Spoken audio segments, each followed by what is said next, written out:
This thing is a rocket. Oh, wow. Welcome to Road America. See, the sign behind me even says so. This is a top-level racing facility located in Elkhart Lake, Wisconsin. It's also ground zero for the annual Midwest Automotive Media Association Spring Rally, an event where manufacturers bring in all kinds of different cars and trucks for press to evaluate both on the track and on the roads around this facility. Today, I'm going to see how many different EVs I can get into before they either kick us out or we get hypothermia from this cold, rainy weather. And what a soggy day. The skies are dumping biblical amounts of water on us, which makes it more than a little challenging to shoot video, so please forgive any water droplets or condensation on the camera lens.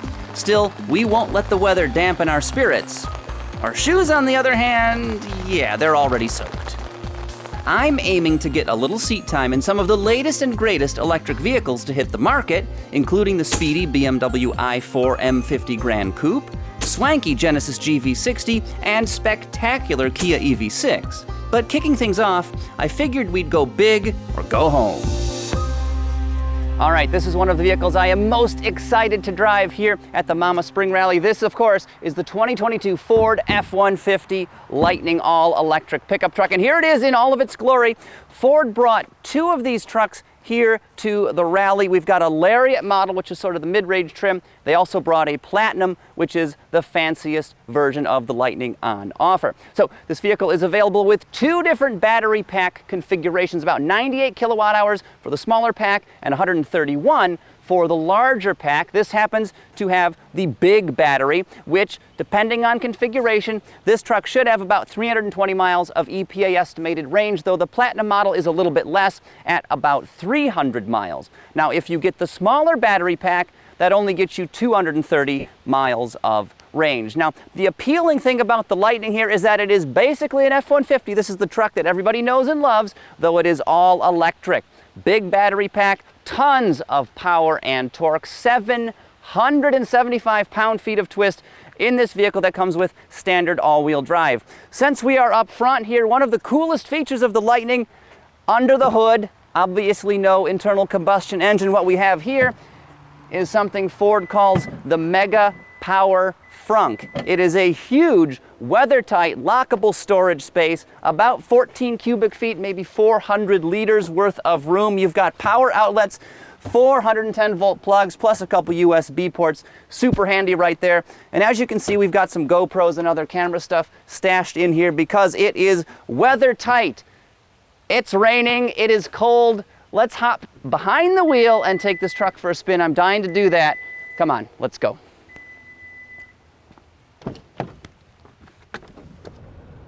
Well, it's a heck of a lot more comfortable in a heated bucket seat than it is standing out in the cold, and I've got to say, this Lightning feels pretty much exactly like every other F-150. It is super refined and quite comfortable.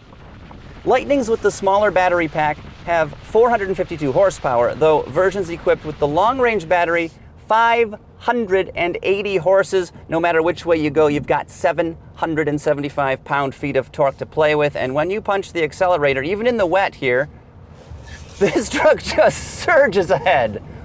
My notes went flying, in fact. So yeah, a lot of performance. You're gonna hear me saying that throughout the video. Torque is king, and that's one of the major appeals of electric vehicles, that instantaneous acceleration as soon as you tip into the accelerator. The F-150 Lightning has an independent rear suspension, whereas conventional F-150s have a live axle. Now, I haven't noticed too much of a difference, but this truck should definitely feel a lot more planted on rough surfaces than its combustion-powered siblings.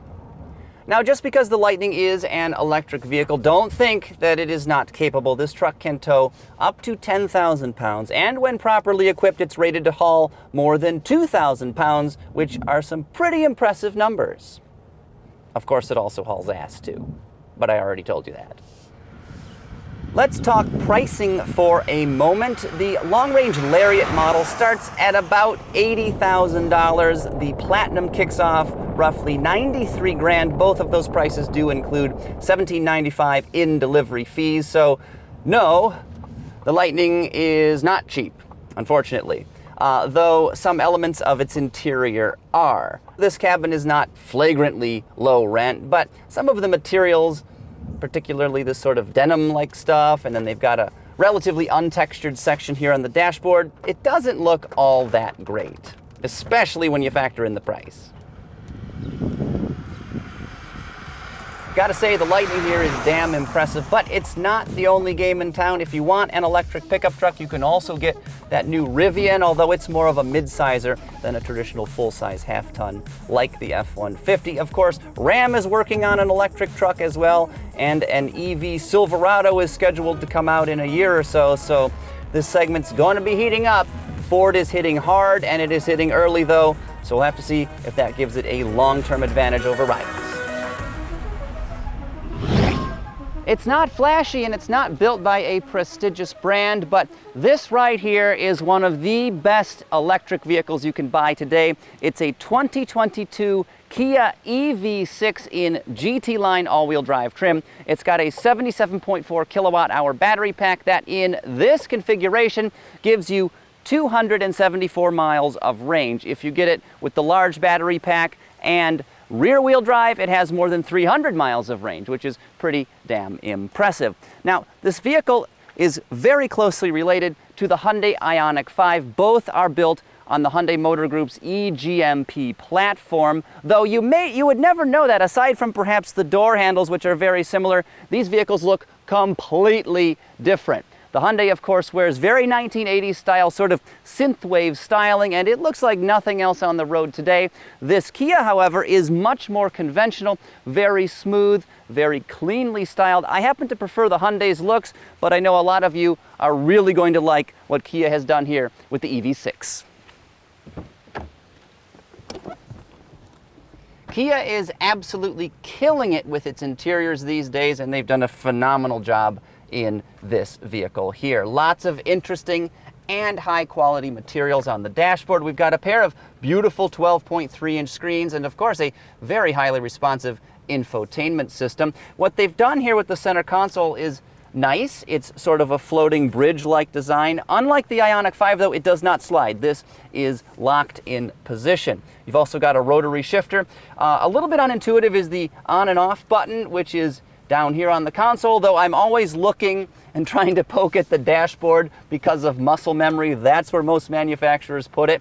One advantage over the Hyundai, of course, is the placement of the heated and cooling seat switches. They're right here at the front of the center console. In the Hyundai, you have to go through a couple menus in the infotainment system to get to those very important functions in cold or hot weather, of course. One other thing I really love about this interior, again, not super intuitive, but once you learn it, it quickly becomes second nature, is this sort of switching panel they've got here. Right now, it's set up for the climate, for the audio system and the navigation system, but you hit a button right here, and it switches over automatically to climate control. So you're getting dual use out of this space, switching back and forth, and you can fit a lot of functionality in a very small area.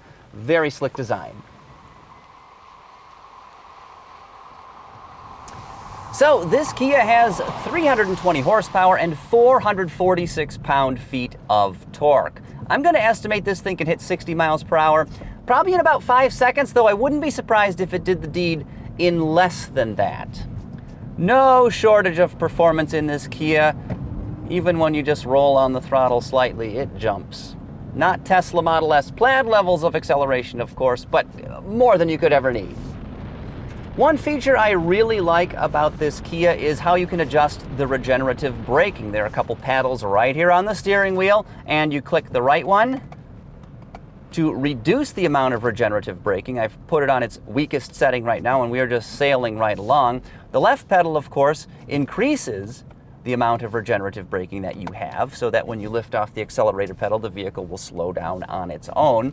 Now, the strongest setting offered in this vehicle is called I-pedal, which is sort of a true one-pedal driving experience, and it will actually bring the vehicle to a complete stop. So if you're careful, you don't ever have to touch the brake pedal, which is particularly useful if you're stuck in stop-and-go traffic.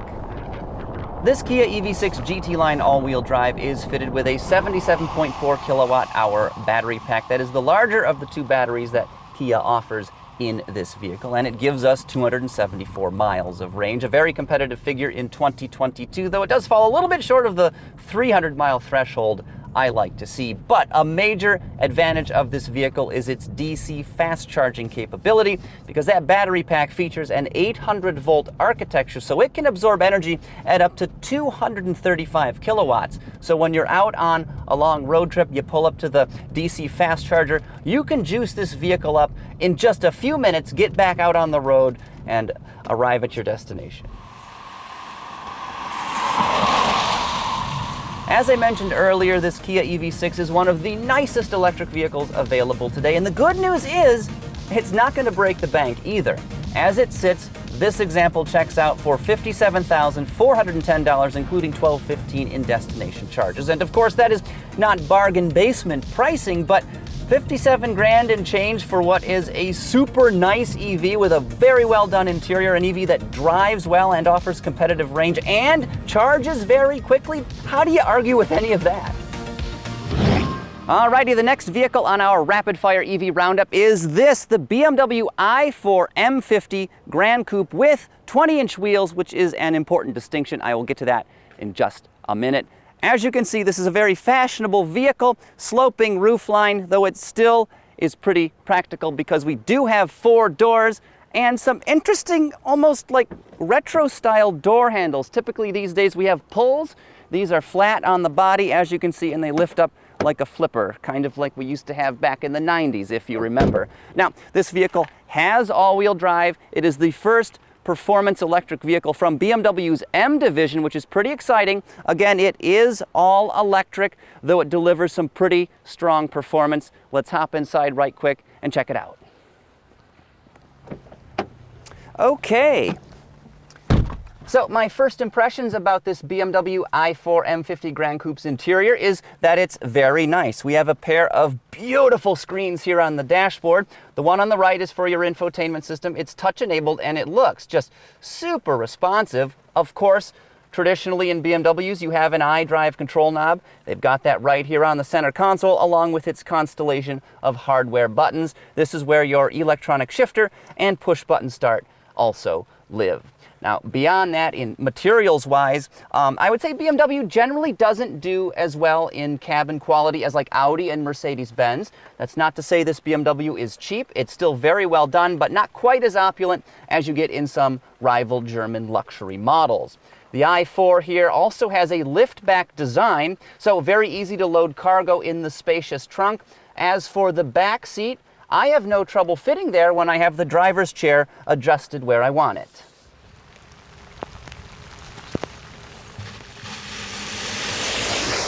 Out on the road, this BMW has all-wheel drive, which is a great asset in bad weather like we are experiencing today. Now, that system gives you 536 horsepower and 586 pound-feet of torque, and according to BMW, that is enough to get this little four-door from a standstill to 60 miles per hour in just 3.7 seconds, which is pretty damn quick. Going into a turn here, I'm going to roll on the throttle slightly, see if we can experience some of that performance, and here we go. Yep, she moves. In fact, we broke the rear tires a little bit loose here in the rain. Next up, let's talk about range. I mentioned this particular model has 20-inch wheels, and that's a very important thing to know about because with 20-inch wheels, the i4 here is only rated at 227 miles between charges, which isn't that great of a number. Now, if you opt for the smaller 19-inch rims, you're not going to be quite as stylish, but the vehicle will deliver 270 miles of range, which is a much nicer figure in an EV. I like to see modern electric cars hit at least 300 miles. I think that's really a sweet spot right now, but 270 is undeniably a good figure. When it comes to charging, this vehicle can absorb energy at up to 200 kilowatts. Not the best number around, but still extremely impressive right now. The Ford Mustang Mach-E, for instance, that tops out at just 150, the all-wheel drive version of the Toyota BZ4X. The best it can do is 100 kilowatts, so this should be twice as fast as that. Now, if you plug the i4 M50 Gran Coupe in to your level 2 charger at home, which you'd likely have in your carport or garage, it should be able to go from totally empty to 100% full in less than 8 hours. So as this particular vehicle sits, it is fitted with a number of options like the Driver Assistance Pro package, the Premium package, and a few other things. Out the door, including $995 in destination charges, this BMW stickers for about 77 grand, which, to be fair, is a lot of money, but in 2022, it's almost reasonable, because when you consider you can spend more than 90 grand on an F-150 Lightning, a premium EV from an upscale manufacturer like BMW, it's not that bad of a price. Well, this right here is the Volvo XC40 Recharge Twin Ultimate, the Swedish automaker's very first electric vehicle. Now, this is still offered with combustion engines, though the platform it is built on was designed for electrification right from the get-go, so that is how they're able to offer this as a pure EV. Now, obviously it looks exactly like any other XC40 aside from perhaps this filled-in grille section here and then the charge port door. Underneath that bodywork you will find a 78 kilowatt-hour lithium-ion battery pack that charges at up to 150 kilowatts from a DC fast charger, of course. Now, that is not a super fast speed, but it is certainly respectable right now, and that should be able to take you from 0 to 80% in about 40 minutes. The onboard charger for AC runs at up to 11 kilowatts, and that will take about 8 hours to completely fill this vehicle up. So when you plunk down in the driver's seat of this Volvo, you go to start it, there's no traditional push button start in here. So what do? Well, your butt is the starter. When you sit in the seat, that activates the vehicle as long as you've got the key. So you're pretty much ready to go when you get in. Pretty clever touch. Lots of other innovative features in this interior. Now, this is a pretty standard Volvo cabin, fairly conservative, although very well built. You've got a lovely little trash can here, pops right out of the center console, has a flappy lid on it so you can wash this, put your gum wrappers or whatever else in there, keep things nice and neat, because Volvo believes people tend to live in their vehicles, so they want to make things convenient and very simple. There's your wireless charging pad down here. They've also incorporated a hidden little clip so you can stash some emergency cash or toss your credit card in there, where people, or I guess other Volvo drivers, will know about that secret, but the general public won't, so you'll have a reserve of money or your credit card in emergencies. There's also a nifty clip under here, so when your cable is plugged in to the USB port for charging your phone or whatever, you can keep that wire nice and neat as it runs around. They've also added a couple slots on the left side of the dashboard here underneath the air vent, where you can stash your parking ticket or whatever and have very easy access to it. They've removed the speakers from the door panels, made the pockets a lot bigger so you can actually fit a 15-inch laptop right in the door panels. I don't know if I'd want to put my computer there, but it is certainly an option.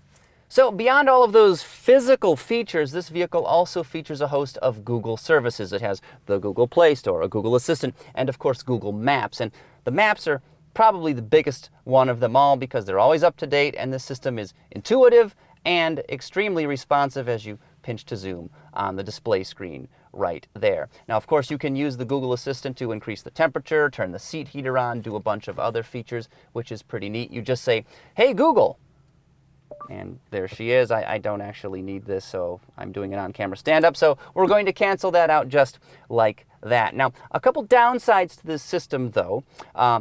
Android Auto is not supported because the system is basically Android. You don't really need that. And neither is Apple CarPlay. That is not available right now, though I am told it is coming by the end of this year.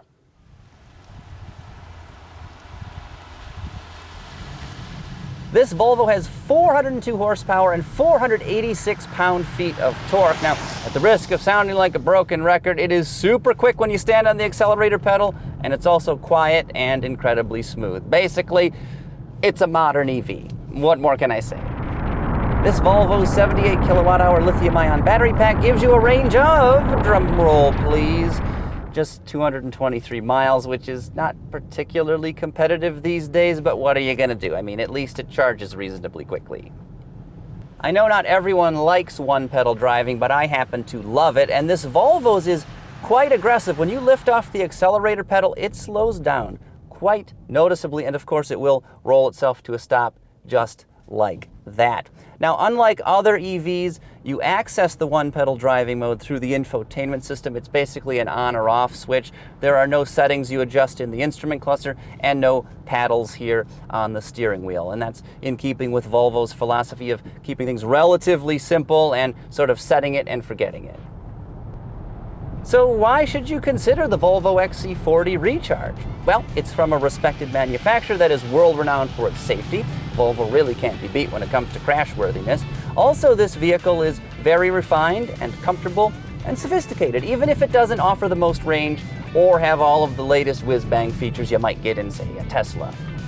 As for pricing, as it sits, this one checks out for a very reasonable $60,090, including $1,095 in destination fees. Well, this little pumpkin seed-shaped vehicle, is it a hatchback? Is it a crossover? I'm not so sure, but you can decide for yourself what it is. This is a Genesis GV60, and it is an extremely striking vehicle. When I first saw photos of this thing, I didn't think much of it. It looked kind of plain, but in person, it is super clean and very impressive. Now, right up front, we've got this characteristic Genesis two-line motif right in the headlights. They haven't carried that through along the body side too much, but if we swing around really quickly, follow me, to the rear, they've got that two-line motif as well, echoed in the taillights. Very nicely designed rear end, very clean. Overall, a handsome vehicle, though there is one design element I don't necessarily care for, and that's this bright work that they're running along the roof trim, along the roof here. You can see it's nice and straight, but then they've got sort of a lightning bolt kick in it, and it doesn't really seem, it seems a bit out of place to me. I'm not a designer. I'm sure they have their reasons why they did that, but I think if they ran it just straight across, it might be a little bit more attractive. But lots of cool tech in this vehicle and an absolutely stunning interior. And one of the most interesting features is facial recognition. You can sync up to 2 driver profiles, and there's a camera right in the B-post here that will recognize your face and allow you to access the vehicle. Once you're inside, there's a fingerprint scanner that you hit, so that sort of multi-factor authenticates and then allows you to drive away. So never have to carry a key fob again, don't have to use your phone, although you can, because you can sync up to 2 Apple car keys with this vehicle using your iPhone. Through ultra-wideband communication, it knows when you're getting in on the driver's side, let's say your spouse is entering on the passenger side of the vehicle, it knows who is getting in here, and it will automatically unlock the vehicle and automatically load your driver profile, which is super smart. How cool is that? If there's a more adventurous luxury automaker than Genesis, I'm completely unaware. Now, that crystalline hemisphere on the center console here, not only does it look super cool and feel rich, it also serves an important function, because when that is up, it's a visual cue that the vehicle is not ready to drive. A lot of times people will get into their EVs and try to take off, but they're not turned on, or they'll leave the EV on and exit because obviously there's no engine running, there's no cue that the thing is still in the on position. So when that hemisphere is up, you can't do anything. It's a very clever idea. As for the rest of the GV60's interior, who is using lime green and navy blue? I mean, that sounds kind of crazy, but it looks awesome. And they've got some beautiful materials, like stuff that's made out of recycled bottles and fishnets. There's Napa leather. They are just knocking it out of the park. And then this is super cool as well. Rather than a traditional glove box, they've got a drawer. Look at how nice that is. It doesn't necessarily add more functionality, but it's so different, it's so cool looking, and it feels super premium. Lots more to talk about though, but why don't we hit the road first? I'm dying to drive this thing, so come on, let's do it.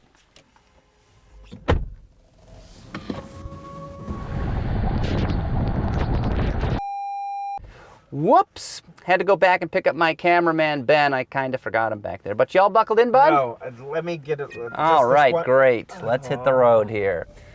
All right, so one more note about design with the GV60 here. Supposedly it was inspired by streetwear, so high-end sneakers and the like. That explains some of the bold colors that are offered in here. Also, these stripes on the door panels. This, again, is the Genesis 2-line motif, but the materials they've used here on the doors is actually highly reflective so that at night when the doors are open, other drivers can more easily see them, which is a very clever touch. Anyway, the Genesis GV60 is sort of like the ultimate flowering of the Hyundai Motor Group's eGMP platform. It's the luxury version of it, if you will. And of course, it is very closely related to the Hyundai Ioniq 5 and the Kia EV6, which are both excellent vehicles in their own right. Now, there are two models available for the GV60, Advance and Performance. Advance has 314 horsepower, 446 pound-feet of torque. The Performance version, which is what we have here, has 429 horses and 446 pound-feet of torque. But beyond that, if you don't have enough power, there's a button on the steering wheel called Boost. You can hit that, and for 10 seconds, it gives you 483 horsepower and 516 pounds of torque.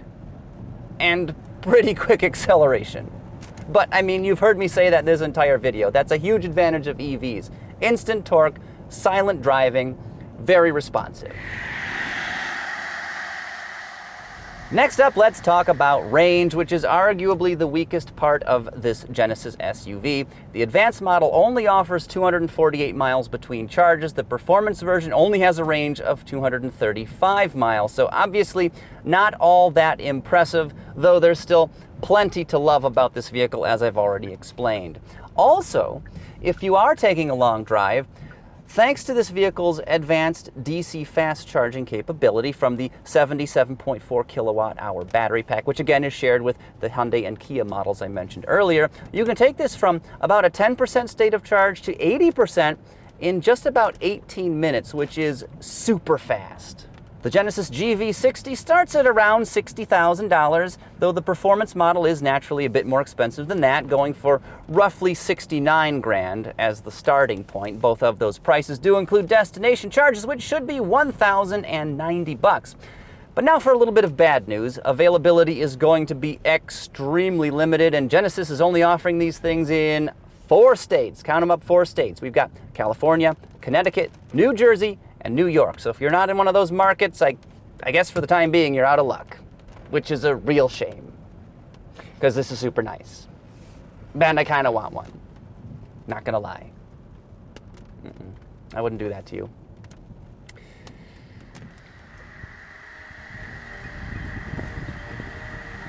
So, to date, I have spent time in all 3 eGMP vehicles, the Hyundai Ioniq 5, the Kia EV6, and now, of course, the Genesis GV60. So the big question is, how do they all compare? Well, honestly, they all feel pretty similar. Very refined, very quiet, very competent, but that's no surprise for Hyundai and Kia these days. They are knocking it out of the park. But is it worth it? Is the GV60's elevated price tag and limited range better than its more blue-collar siblings? And I say that's kind of a tough question to answer. This interior is stunning. The exterior design of this vehicle is beautiful, but range is kind of a sore spot. It's a toss-up. If you don't go on long trips and you don't mind a steeper monthly payment, you will be very happy with this Genesis. If you want something a little bit more mainstream, either the Kia or the Hyundai, they're going to serve you extremely well too. Okay. So we had enough time to experience the Ford F-150 Lightning, Kia EV6, BMW i4 M50 Gran Coupe, Volvo XC40 Recharge, and Genesis GV60. That's a pretty good showing considering the horrendous weather and the hordes of media squabbling to get seat time in some of these popular new models. Somebody even bit my arm when I was trying to get into the Hyundai Ioniq 5, which is why we didn't include it. Of the 5 vehicles tested here, the Lightning and GV60 drew the biggest crowds. After driving them, I'd say they were both the most impressive EVs at the rally, but for totally different reasons. The Ford is as familiar as your favorite pair of pants, yet it offers shocking performance and capability for a rig that weighs a good bit more than 3 tons. As for the Genesis, it feels like luxury and is loaded with clever touches, including some cutting-edge tech you can't get anywhere else. Unfortunately, I didn't get a chance to evaluate all of the EVs that I wanted to, but we sure covered a lot in this feature. I hope you found this video both informative and maybe even a little bit entertaining. And if you did, consider giving it a thumbs up and maybe even subscribing to the EV Pulse YouTube channel. We sure would appreciate that. And of course, check back early and often because we plan on having full reviews of all of the electric vehicles we covered in this video. So subscribing will help you know when those are gonna coming up in your feed.